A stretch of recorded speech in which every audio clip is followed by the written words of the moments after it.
It is way too early on a Sunday morning. I had a horrible nightmare last night. I don't have nightmares much at all unless I take this certain medicine for my skin.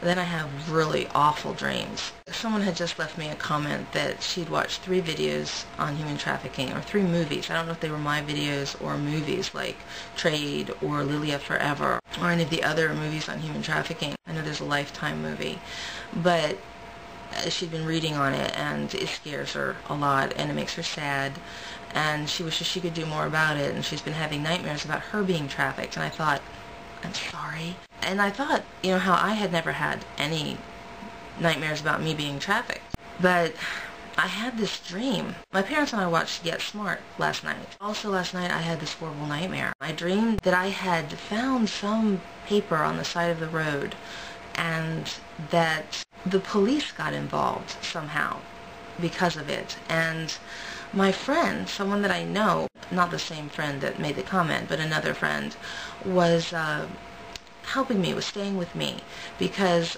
I was in danger, because I found this piece of paper. And I was going to do something. The police knew about it, but I was going to call them or to give it to them or to do something, and my friend said, no, you can't do that, because then they'll make a report. And if they make a report, like one of the dirty cops, like this is from the movie Get Smart, because there was like a bad agent in there, but that one of the dirty cops was going to come and was going to kill me. And she points, and it's night, and there's this flashlight. You can see the beam of a flashlight, and you can see kind of the figure of a woman gets driven up the hill by this guy in between all the trees. You can barely make it out. And she says, that's what happened there. You're going to read about that tomorrow. You're going to hear about that tomorrow in the news. And I'm like, oh my gosh. And then suddenly it was me. It was daylight, and there was this big guy with a bald head, you know, driving me up the hill with a gun, and in between the trees. And we get kind of further up the hill, and he stops and he says, go ahead, take your best shot. You know, I know you've been dying to. And I had been thinking, how am I going to get away? So this also comes from Get Smart. I knock the gun out of his hand, and then I kick him in the knees hard a couple of times, and he falls cursing to the ground. And I take off running zigzag through the trees because he has another gun. I know he has another gun on him, and he's shooting at me. And so I get to the bottom of the hill, into the house where my friend is, and I tell her we have to go, that this guy is coming down the hill and we have to go. And she's just slow. She just won't get her stuff together, and I'm rushing around the house because this guy, you can hear him. He is bellowing like one of those huge bull seals in Antarctica. I mean, he's just bellowing, and he's coming down the hill, and I'm like, we have got to go. And she has the keys to the car out there. And I'm like, we've got to get the stuff together. And she's just dragging her feet. She's just moving so slow. And he comes in the door. And then 5 or 6 or 7 women come in the door, housewives, and one of them starts talking about her favorite part of this whole thing was the chase down the hill, and the guy's just standing there.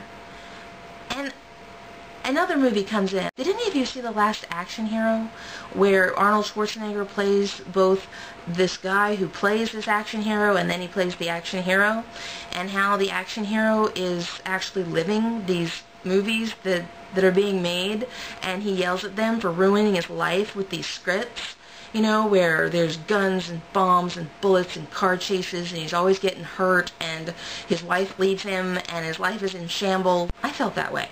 I said to this woman, you mean you're watching this where he's about to kill me like it's some show on TV? And she says, yeah. And I get so mad that I grab this guy who's just standing there. I grab his head, and I just knock it against the ground. Knock it against the floor. Not hard, really. Just kind of like you pop somebody, like, pop, you could have had a V8. And all this clear liquid comes out of the back of his head, and he dies. And I start shaking and sobbing, and I'm so mad. I'm so mad at these people watching this show, and now someone's died, and it just seems so stupid.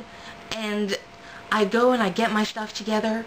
I get the piece of paper that's going to get me killed. If I take it to the police, I'm going to take it anyway. It's just nothing makes any sense anymore. Because it is real. That part of it's real about whatever these people are doing to other people. And I get my keys, and I think I get my little MP3 player, and I grab up my dog, the little dog from Get Smart, and I put it all in my car. Because now I have my car out there. It's not just my friend's car. And I asked my friend, "Are you going to kill me?" And she kind of goes, "No." And I don't believe her entirely, but I put the stuff in the car and I'm going to go.